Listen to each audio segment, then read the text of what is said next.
प्रयागराज की आबो हवा में इस वक्त एक अजीब सा सन्नाटा और भारीपन है।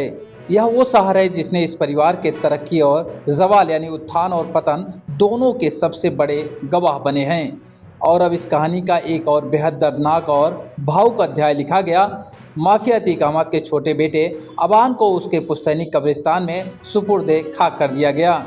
यह सिर्फ एक जनाजा नहीं था, बल्कि यह उस अतीत की छाँव थी जो आज भी इस शहर के जहन में जिंदा है। आइए इस पूरी घटना के हर पहलू को गहराई से टटोलते हैं और समझते हैं कि इस अंतिम संस्कार के दौरान जमीन पर क्या कुछ देखने को मिला। सबसे पहले बात करते हैं उस प्रशासनिक और कानूनी घेरेबंदी की जिसके साए में यह सब हुआ। कोर्ट की सख्त गाइडलाइंस और आदेशों का हवाला देते हुए पुलिस प्रशासन ने इस बार कोई भी जोखिम नहीं उठाया। कानून और व्यवस्था की स्थिति बिगड़ने न पाए, इसलिए मीडिया को कब्रिस्तान से काफ़ी दूर ही रोक दिया गया। चारों तरफ भारी पुलिस बल, पीएससी और खुफिया तंत्र के पहरे के बीच यह पूरी प्रक्रिया पूरी की गई।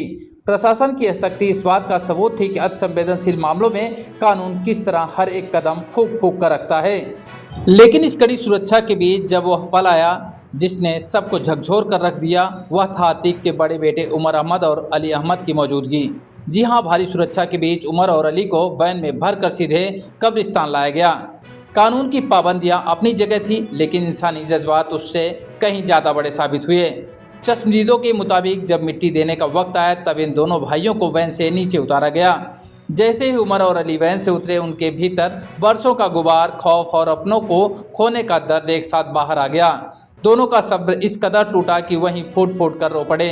जेल की सलाखों के पीछे की शख्सियत और जुर्म की दुनिया के किस्से अपनी जगह हैं, लेकिन एक भाई या अपने छोटे भाई के जनाजे पर यूं बिलखना, इस दृश्य ने वहां मौजूद हर शख्स का दिल पसीज गया। आसपास खड़े लोगों ने उन्हें ढांढस बंधाया, संभाला और फिर जनाजे की तरफ लेकर गए। इसके बाद कब्रिस्तान के भीतर कड़ी सुरक्षा के बीच जनाजे की नमाज अदा की गई और फिर अबान को सुपुर्दे खाक कर दिया गया। इस पूरे घटनाक्रम के दौरान एक और तस्वीर बेहद दिलचस्प और उतनी ही अराजक रही। वह थी भीड़ का बेकाबू होना। जिस वक्त अबान का शव लेकर गाड़ी कब्रिस्तान की तरफ बढ़ रही थी, उस वक्त वहां मौजूद आम लोगों और समर्थकों की भीड़ अचानक बेकाबू हो गई। हर कोई उस अंतिम झलक को पाने के लिए या फिर उस माहौल का गवाह बनने के लिए कब्रिस्तान की तरफ दौड़ने लगा। हालत को बेकाबू होता देख पुलिस को तुरंत हरकत में आना पड़ा। भीड़ को तितर बितर करने और कानून व्यवस्था बनाए रखने के लिए पुलिस ने हल्का बल प्रयोग किया, जिसके बाद स्थिति पर काबू पाया जा सका और शव को सुरक्षित तरीके से कब्रिस्तान के अंदर पहुंचाया गया। दिन ढलने के साथ ही इस पूरे प्रकरण का एक और संवेदनशील पहलू सामने आया।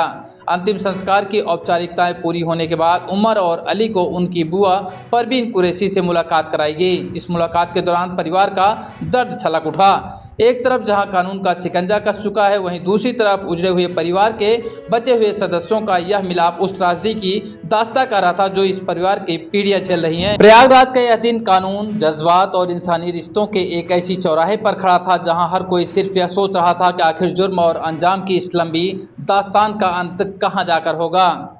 इस खबर पर आपकी क्या राय है, कमेंट बॉक्स में ज़रूर बताएं। खबर अच्छी लगी हो तो अपने दोस्तों के साथ शेयर करना ना भूलें। चैनल पर नए हैं तो सब्सक्राइब करें।